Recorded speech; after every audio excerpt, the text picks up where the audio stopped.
Good morning, everyone. Welcome to challenge and engage your mathematically talented students with Project A Cubed, M Cubed, and M Squared. We are so happy to have you this morning.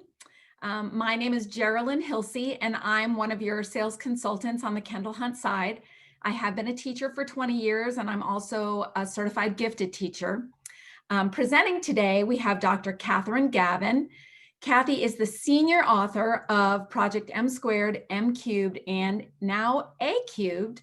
She is also a retired professor from the University of Connecticut at the Renzulli Center for Creativity, Gifted Education, and Talent Development. Kathy is also a former math teacher and district coordinator. And Kathy, I'm going to hand over the presentation to you. Thanks, Geraldine. And I too would like to welcome everybody and thanks for joining us.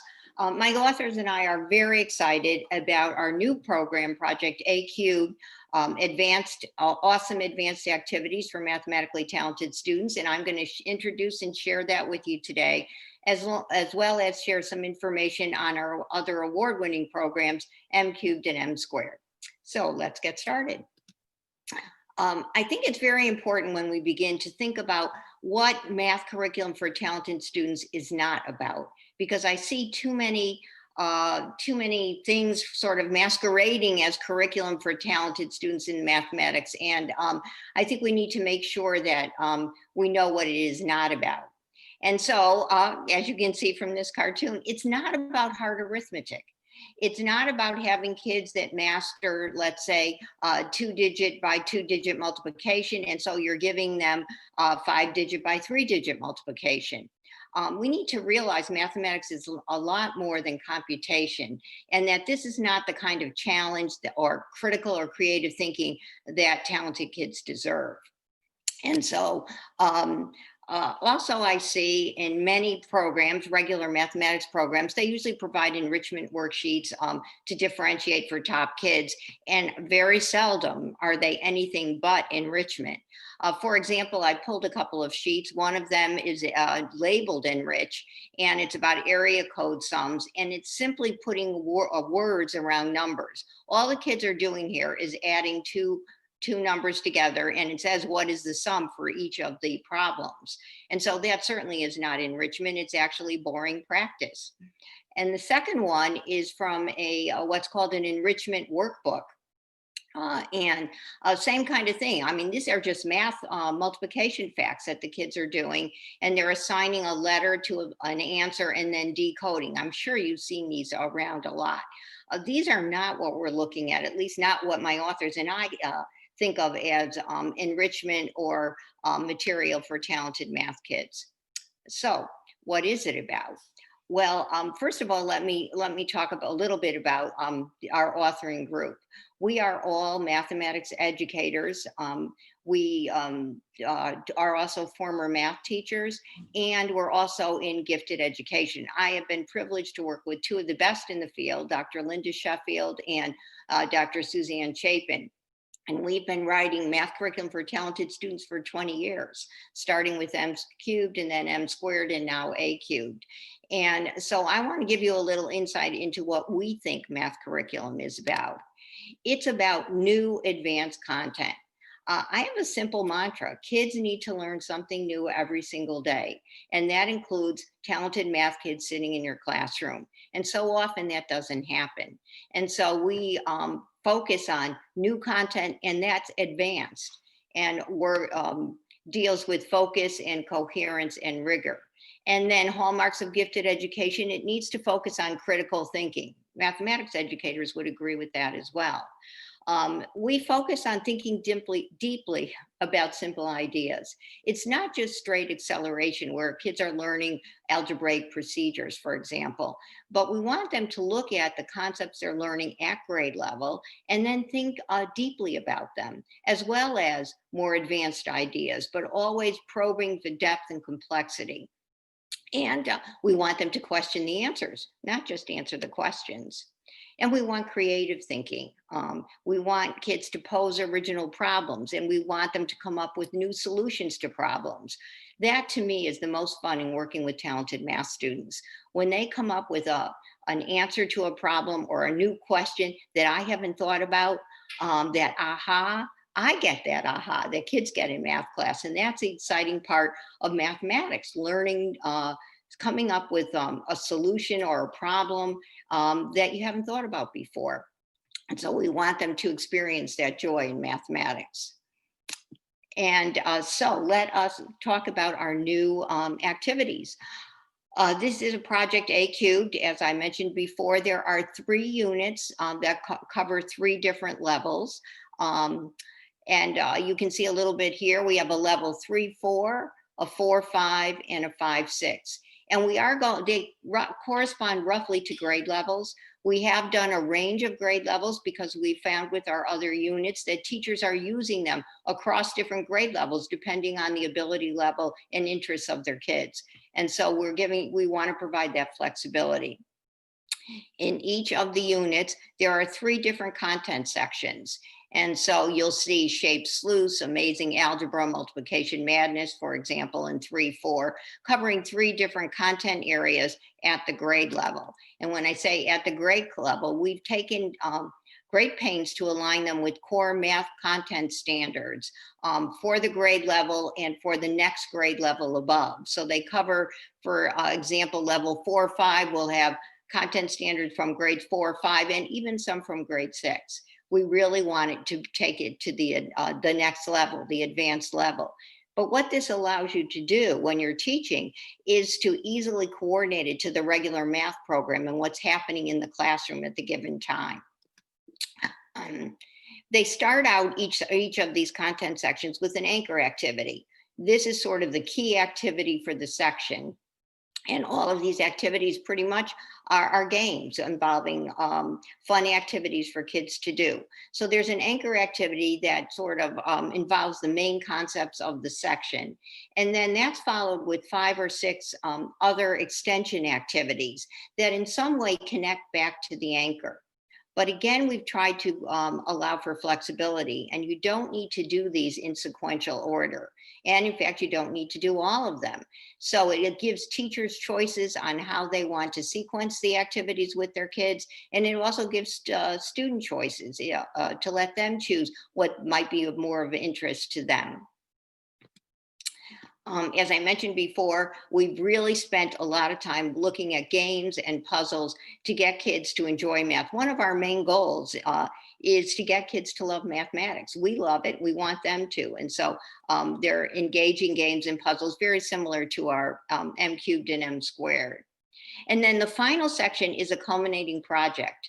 And that has a real world focus. So kids are taking the content that they've learned and they've worked with in the first 3 sections and incorporating them into a longer term project that allows them a lot of creativity and creating a product with a real world focus. And so why do we create these activities? We have 15 units in M cubed and we have 8 units in M squared because we listened to teachers, and our teachers were telling us that they wanted some more activities that they could use in the regular math classroom that were differentiated for their top kids. And so we wanted to create these activities to help them out. And we wanted them to be appropriate for all different kinds of settings. And so in our field test, we made sure that we were in regular classroom settings. Teachers did it with a push-in model, gifted coordinators and gifted education teachers. Regular classroom teachers used it as a compacting tool for advanced students during their math class. They worked in a small group doing these kinds of activities after mastering the regular material. We did it in enrichment pullout programs that met once or twice a week. And we also did in gifted math classrooms where that was the mathematics that the kids were doing instead of the math in the regular classroom. And we're happy to say it worked in all of them and they really enjoyed it. Before we go on to specifically A cubed, I wanted to talk about our core philosophy. Linda, Suzanne, and I have used this throughout our entire program. We firmly believe in it as math educators and as gifted educators. And you'll see at the heading, students acting as practicing professionals in the field. This is a hallmark of gifted ed. It certainly is, comes out of Joe Renzulli's work in the multiple menu model, as well as Sandy Kaplan, Carol Tomlinson in the parallel curriculum. So curriculum experts in the field of gifted ed really look at getting kids to think and act like, in our case, mathematicians. And so in every student journal, the kids have this page you see in front of you called Thinking Like a Mathematician. What we've done is take the Common Core math practices, and we jumped for joy when we saw those when they first came out, because these are really the kinds of things that mathematicians do. And so this is what kids should learn and kids should do in the math classroom.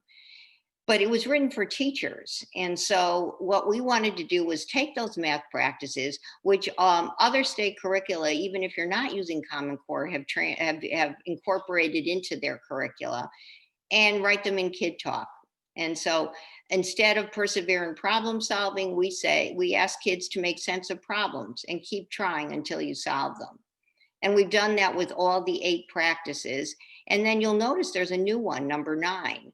And that is solve a problem in a new way, ask new questions to investigate. Again, this is creativity. We saw that missing in the math practices. We think it's a really important piece of becoming and acting like a mathematician, and certainly a hallmark of gifted education. So kids use these throughout the program and in each of their activities. And then another main focus of ours is mathematical discourse. We do a lot with mathematical discussions. Kids can't learn math well until they talk about it, and they discuss it, and they agree and disagree with each other, etc. And Suzanne Chapin, one of our authors, is a leader, an expertise in mathematical discourse, and she and her colleagues at Boston University have developed what are called talk moves. We use them extensively in our M cubed and M squared program. And again, we're going to use them in A cubed. And they really do help kids foster good mathematical discussions focused on reasoning and critical thinking. And then we also focus on mathematical writing. Kids need to explain what they've talked about. They need to be able to put it in writing. They need to be able to defend their reasoning and justify arguments. And so those are 2 big pieces of our curriculum, and you'll see them again in A cubed. So let's take a look at A cubed. I'd like to preview the 4-5 hot off the press unit with you today. We have 3 sections. The first is notable numbers, and we're going to go through that section and do a couple of activities. And then fantastic fractions, sensational shapes, a geometry section, and then a flag design project.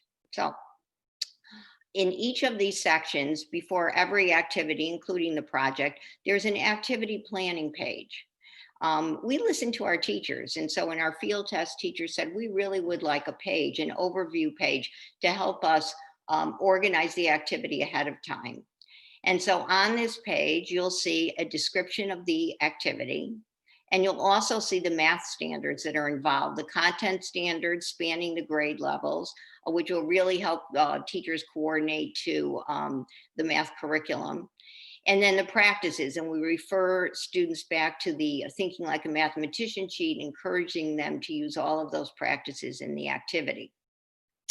And then for convenience, we list all the materials, as well as the length. And those of you that are familiar with M cubed and M squared, these activities are a little bit shorter.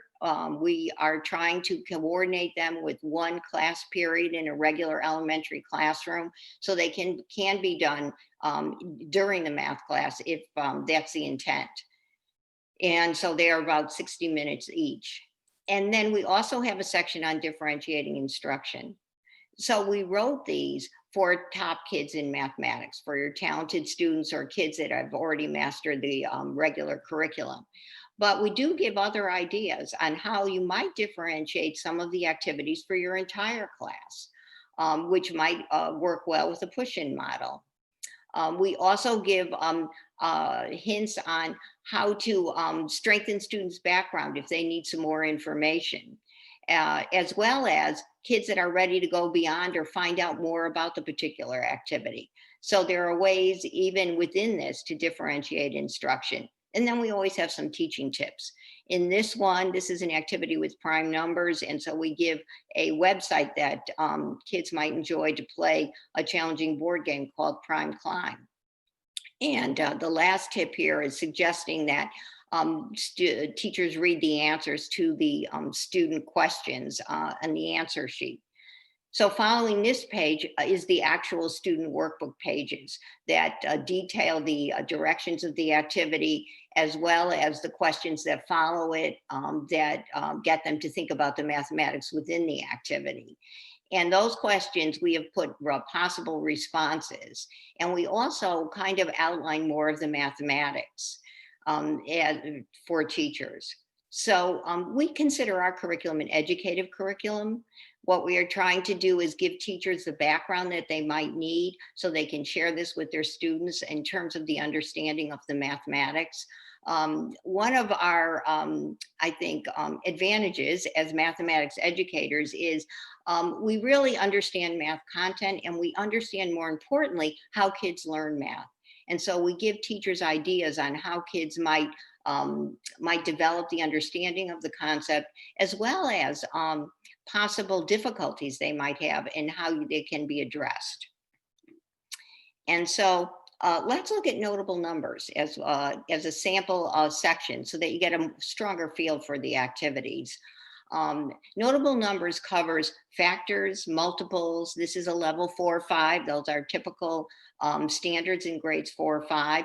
We also do prime numbers, composite numbers, and even introduce some new numbers that I think will be new to many teachers that haven't studied mathematics in depth. And that's a fun part for kids and teachers alike. So let's get started.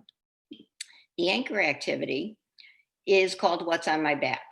And so in this activity, it's a game, and students have a number put on their back. You as the teacher can put the number on their back, or fellow classmates if they're working in a small group.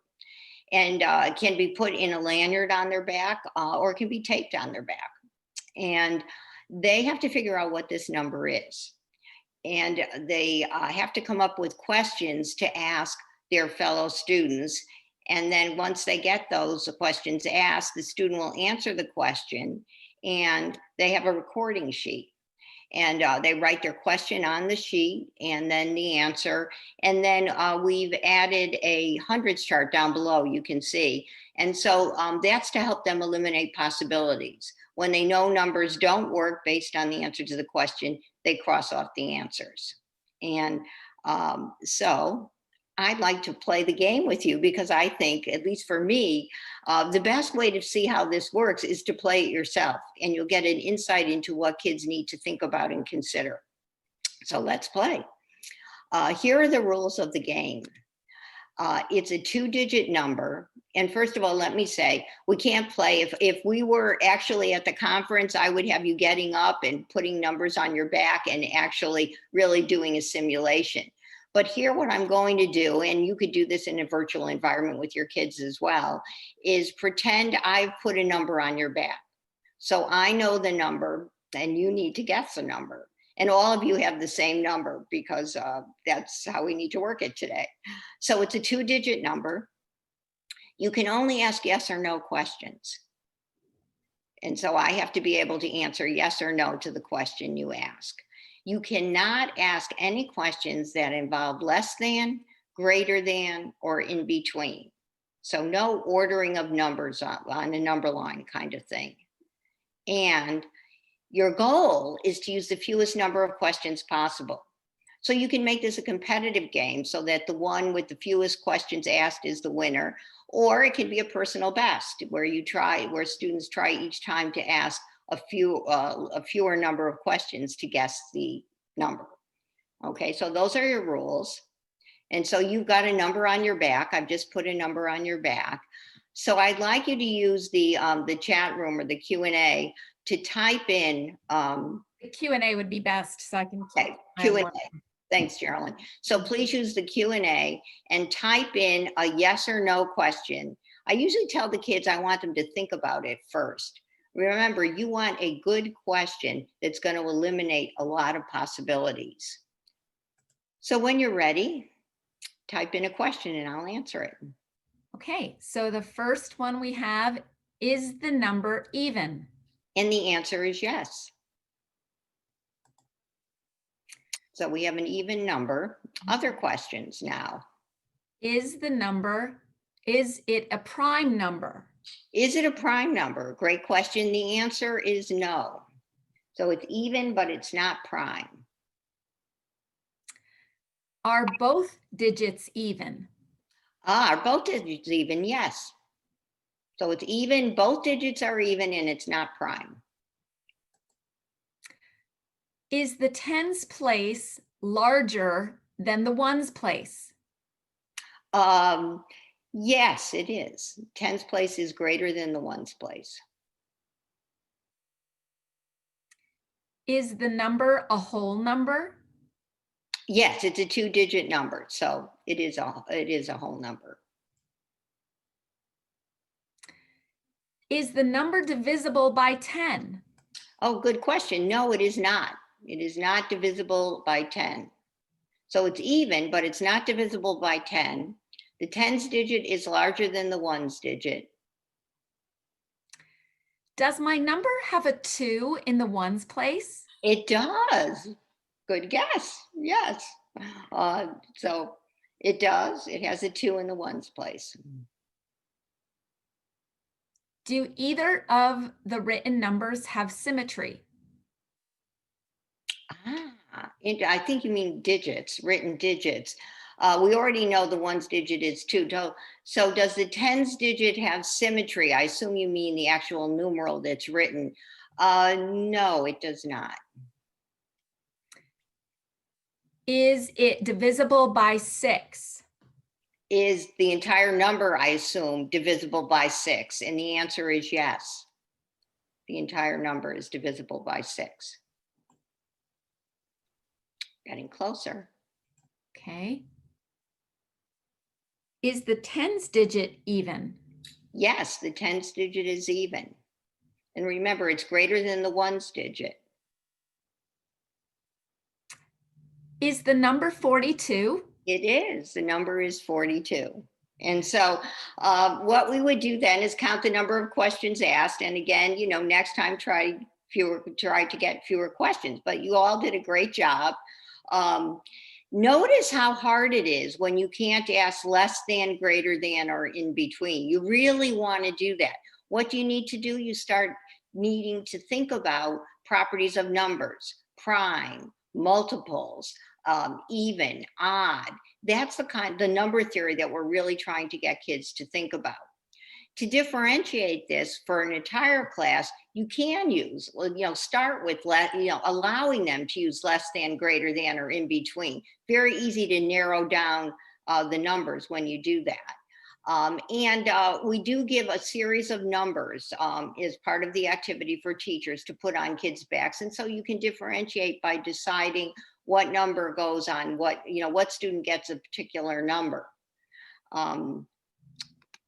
And so we always have this mantra: the math begins when the game ends. So the game is ended, and certainly you used a lot of mathematics in playing the game, but we want kids to talk about that. And so we have a section called Thinking About whatever the activity is that follows the game itself. And we have wrap it up questions. If you're familiar with M cubed and M squared, these are very similar to our Think Deeply questions. They are the essential concepts of the activity that we want kids to make sure they come away with. And so we ask kids, what do you think is the best first question to ask? And we always follow it up with why. Why do you say that? And then what are other good questions, and explain why they are good. And so the first question that was asked here was a very good question. And in fact, you'll see that in a response. I want to share with you one of the student responses. But before that, I want to talk about our Let's Talk. we don't want kids to just sit down and write. We really believe, again, kids need to talk about it. And so they talk about this question before they write about it. And this is true in all of our activities. And so I talked about Suzanne, who has developed mathematical discourse, and she and her colleagues have written and created talk moves for teachers.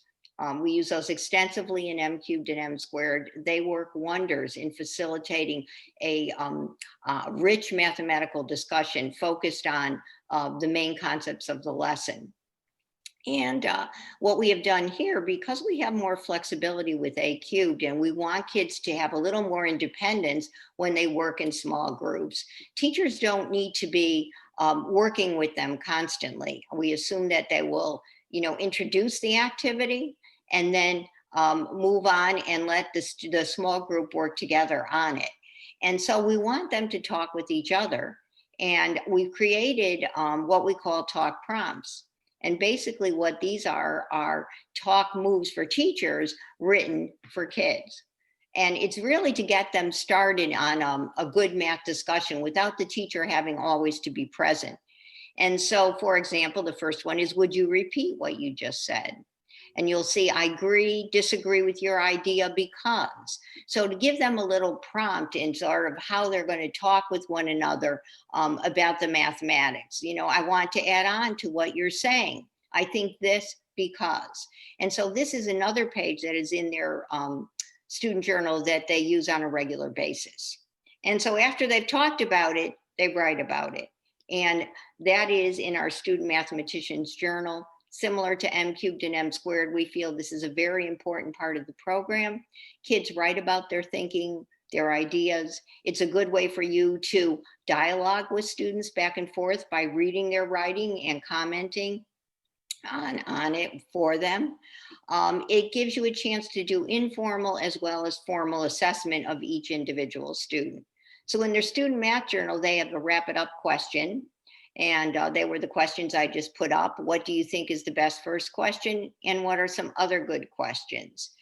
And you'll see that we say to them, we want them to talk about it first, talk together to your partner or group or teacher, the teachers involved, and then write about it.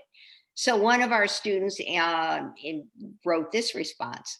A good question to ask is my number even? Because it eliminates half the numbers. And I think all of you got that idea very quickly. If you said greater than 50, it would do the same thing, but you can't ask that. Other good questions are if the number is a multiple of another number or a digit in the ones place or tens place. I think what it means is a multiple of another number. So you started asking about the tens place and the ones place and breaking the number apart. And I think those are also good questions. Why? Because they eliminate more numbers than just one. You don't want kids starting out, is it 25? That eliminates one number. Yes, if you get it, it's a huge lucky guess, but the odds are not in your favor. So we're really, this student clearly got the main concepts of the lesson and talked about properties of number. So once that activity is done, students will then learn some new mathematics in the further explorations, and then several times go back and replay the game using this knowledge. So for example, some of the activities that follow up, first one is multiples of 3 are a breeze. And in this, kids look at patterns in the multiples of 3. They write the multiples in different ways, looking for patterns. And they'll discover that when you add the digits together, if that is a multiple of 3, then so is the number. So it's a quick way to figure it out. So for example, with 42, if you ask me if it was a multiple of 3, I add the digits together. 4 plus 2 is 6. 6 is a multiple of 3. So immediately I know 42 is a multiple of 3. We often tell kids this divisibility rule. Here they're going to discover why it works. Then we have 2 activities on prime numbers. And then they'll go back after they've done these activities, and then they can use what you used in your question. Is it a prime number? And so that helps them, again, figure out a question to ask and eliminate possibilities. Another activity is called finding factors. Too many, too few, just right. This introduces new numbers that are not often explored even at the high school level. They're called abundant numbers, deficient numbers, and yes, perfect numbers. They're all related to the number of factors that a number has. And so once they learn about these numbers, they'll go back and they can say, is it an abundant number? Or is it a perfect number? And eliminate possibilities. And so each activity gives them more information, new knowledge to go back and use with the game. The final activity is called Clued In. And I'd like to try this activity out with you so that you can see the culmination of the section. Clued In is the opposite sort of the opposite of what's on your back. So in what's on your back, you had to come up with the questions to figure out the number. Here, we're going to give you some clues and you have to figure out the number. But there's a twist on it. A lot of these mystery numbers, you've probably seen these activities where you have 3 or 4 clues and then you come up with the number that fits the clues. Well, here that might work. There may be one number that fits the clues, but there may be more than one number that fits the clues. And so if there's more than one number, you figure out all the possible numbers, and then you'll narrow down, and then you'll pick one of those and write another clue in the last column to narrow down the field so that it comes to that particular number. So it gives them a chance for creativity. Come up with your final clue. So let's try this one. The tens digit is a multiple of 3. My number is a multiple of 7. My number is odd. So think about those 3 clues, and if you can, and come up with one number. And let's see if everybody comes up with the same number or if maybe there's more than one number. Can you please use the Q&A box so I can look at just the one section? Somebody did say 21. 21. 21 doesn't work because it doesn't fit. The tens digit is a multiple of 3. So let's try again. 35. 35. Is the tens digit a multiple of 3? Yeah, 3. It's a multiple of 7, yes. And it's odd. Yep, 35 works.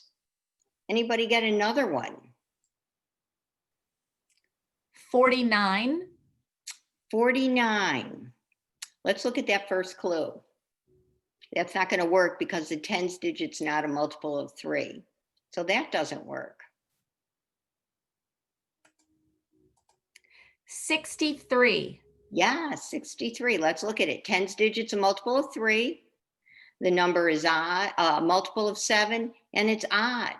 So we have 35, we have 63, and in fact, there's even another number. And in the interest of time, I'm going to give you that one. There are actually 3 numbers. Somebody got it. 91, yay. Yeah. 35, 63, and 91. So now what kids do is they get a chance to narrow it down, and they write another clue that would narrow down and give you only one of those answers. Anybody written a clue in? Pick a number and write a 4th clue that will give you only one of those numbers.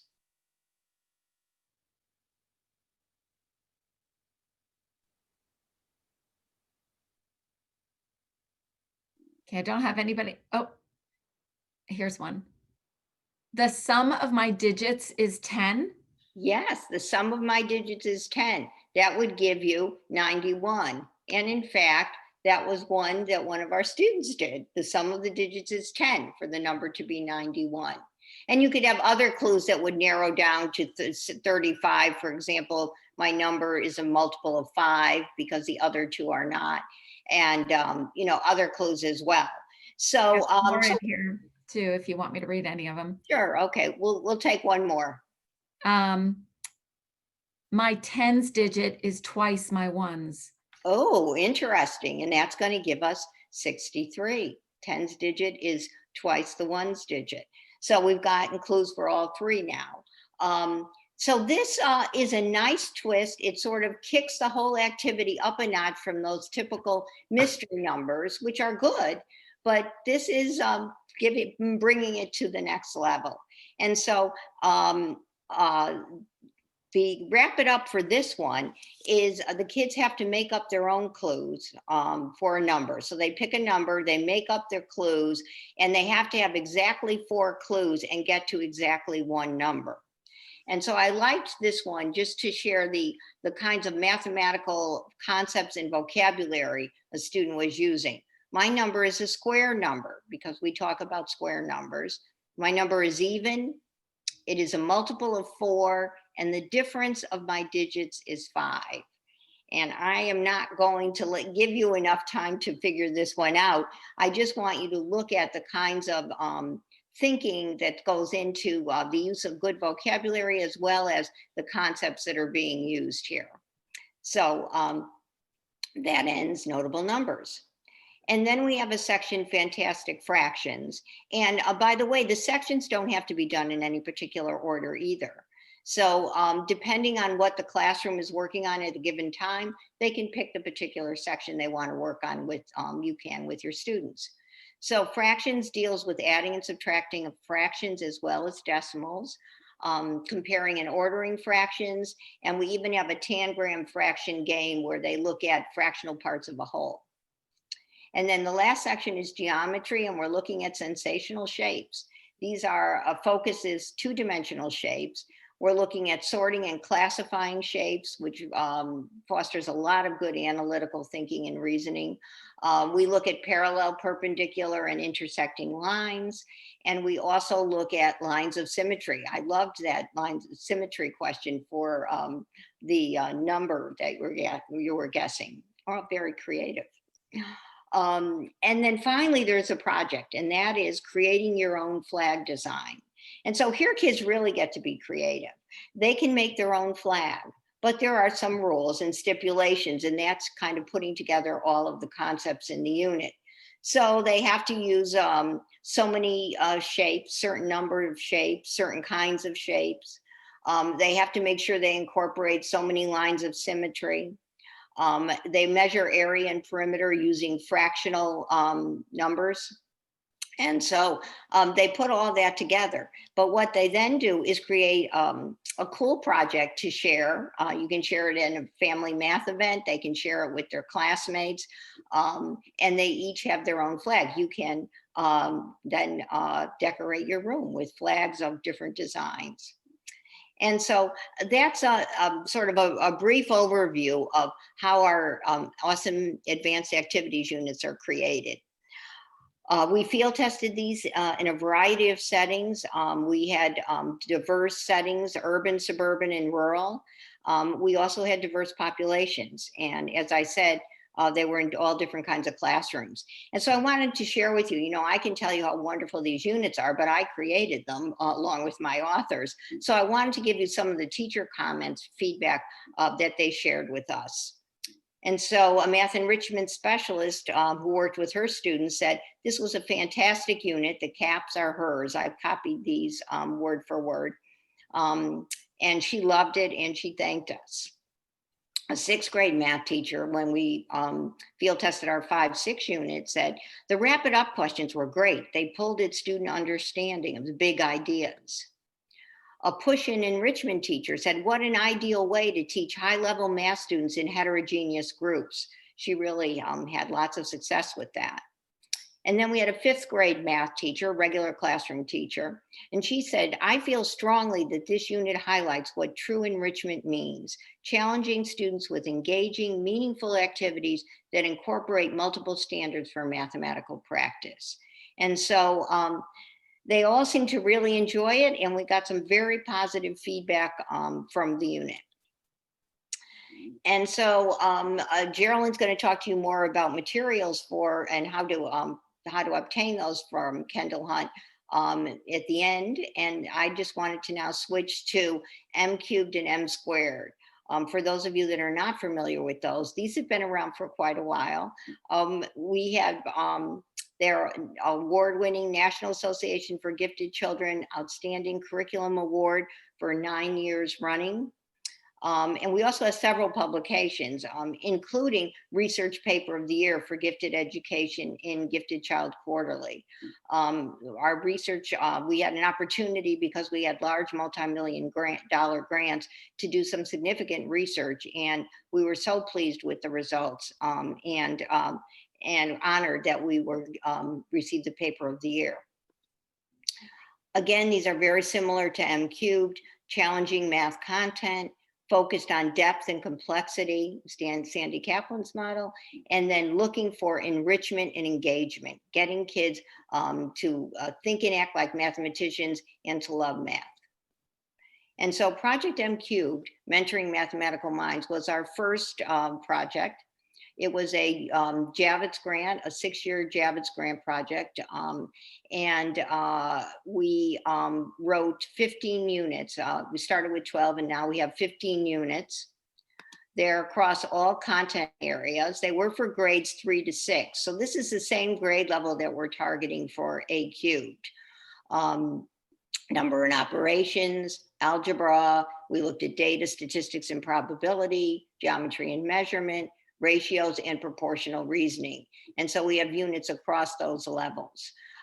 We are very pleased with our research results, and we started in a couple of states, and we are now in all 50 states of the United States with this program, as well as in some foreign countries, including Singapore, Japan, Canada, and others.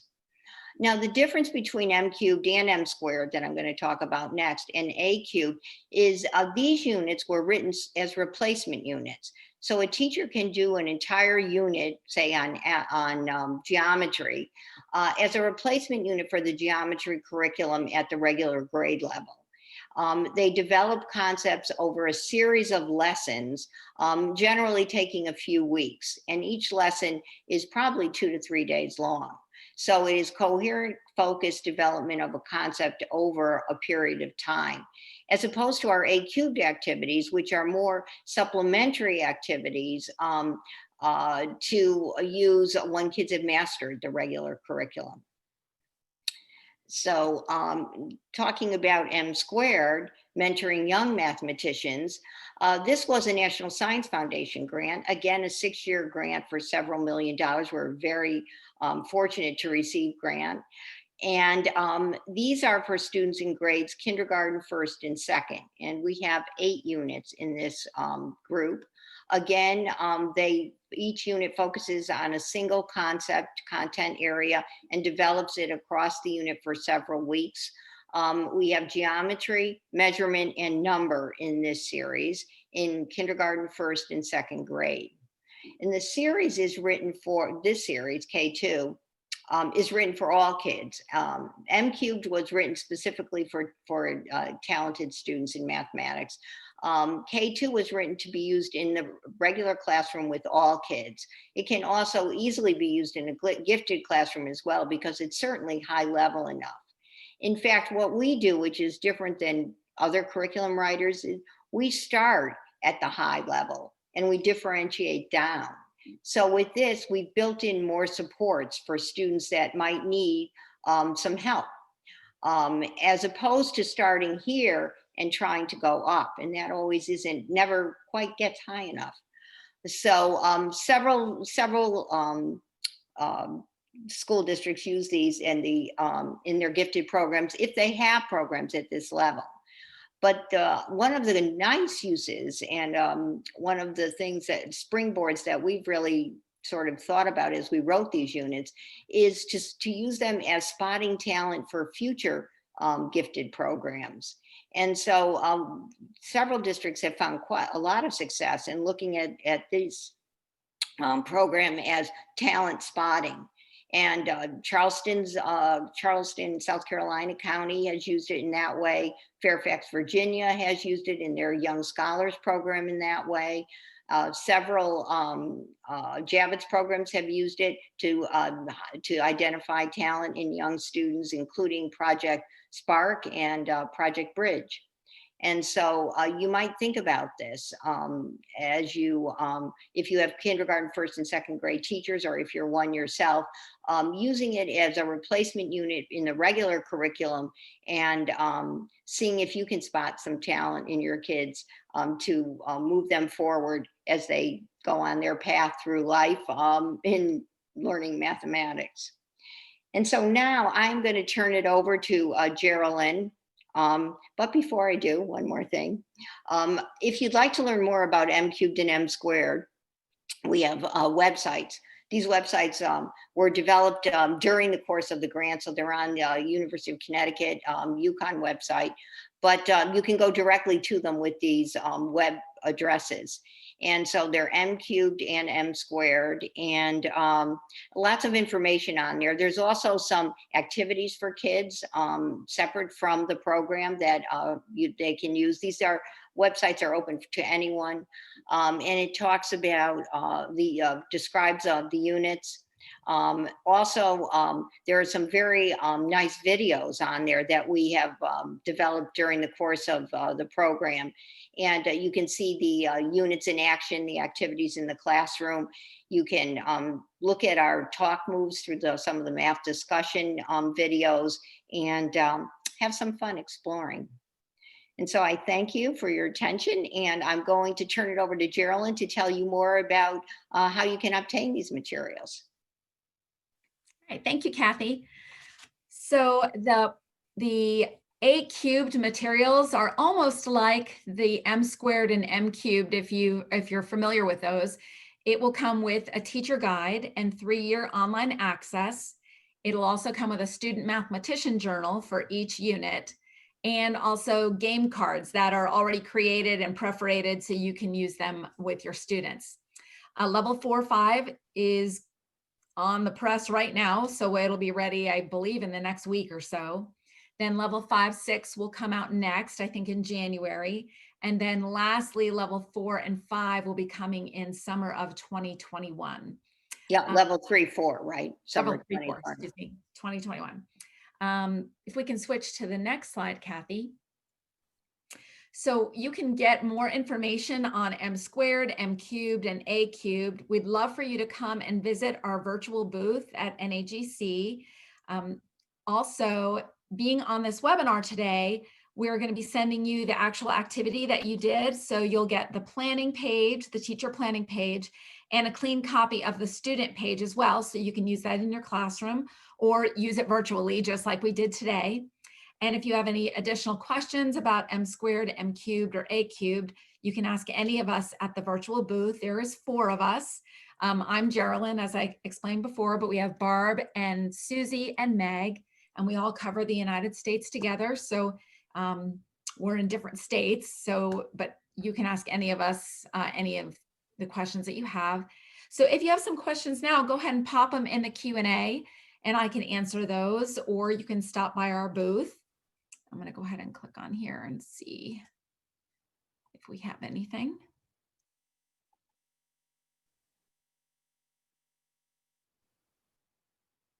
Okay. We will not have materials kits for A cubed, not right now anyway, because some of the materials you probably already have in the classroom. We do have materials kits for M squared and M cubed. There are teacher resource packages as well, and they come with the Hint and Think Beyond cards and word wall cards in M squared, and you can use those in your classroom. And in A cubed, they'll come with the game cards, correct? The teacher resource packet. That's correct. Yes, they'll come with the game cards already perforated for you to use. Have parents used your materials in the past? They have, but they usually, so right now especially, we have a lot of parents doing some home group stuff with like neighborhood kids. Because of COVID-19, we have a lot of smaller, homeschool things going on, and they are using units. And like the M squared and M cubed units, they take about 6 weeks to do if you did something every day. But A cubed is going to be a little shorter, so it'll only take, maybe 2 weeks to get those activities done. Another question, a small district, very few kiddos, is the price something I might be able to afford? M squared and M cubed is a little more expensive, but A cubed has really been priced affordable. And if you come to the booth, we can give you information on that as well. And you can buy individual units. You don't Yeah. need to buy the entire program. So that makes it much more reasonable. Yes. Mm-hmm.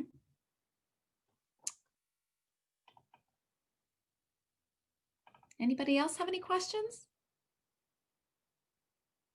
I do want to mention, I've worked with some parents and they've done a great job with the, with the M squared and M cubed at home.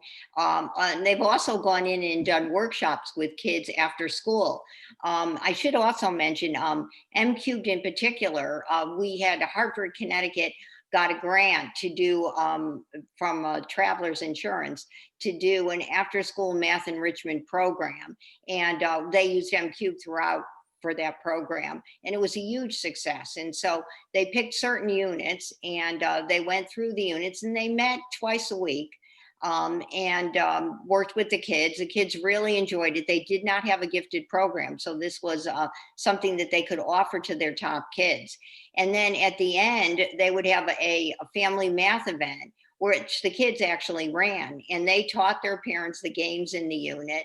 And they had a gallery walk of certain things that they created as part of the projects in the unit. And I had one principal who said to me, Kathy, I can't get parents here, and this was an urban, very poor urban district. I can't get 5 parents to come to a PTO meeting. You have 50 parents here. And so it was wonderful to see parents recognize that their kids are smart and they're talented. We had, so some of these, if you're thinking about how you might use them, that's another way to do it, to have a club, a math club after school or on Saturdays, as well as, using them in the regular curriculum. Another opportunity you have, stop by the booth. You can sign up for Flourish, which is our dashboard. And by signing up for Flourish, you can actually use one of the units in M squared, M cubed for 30 days.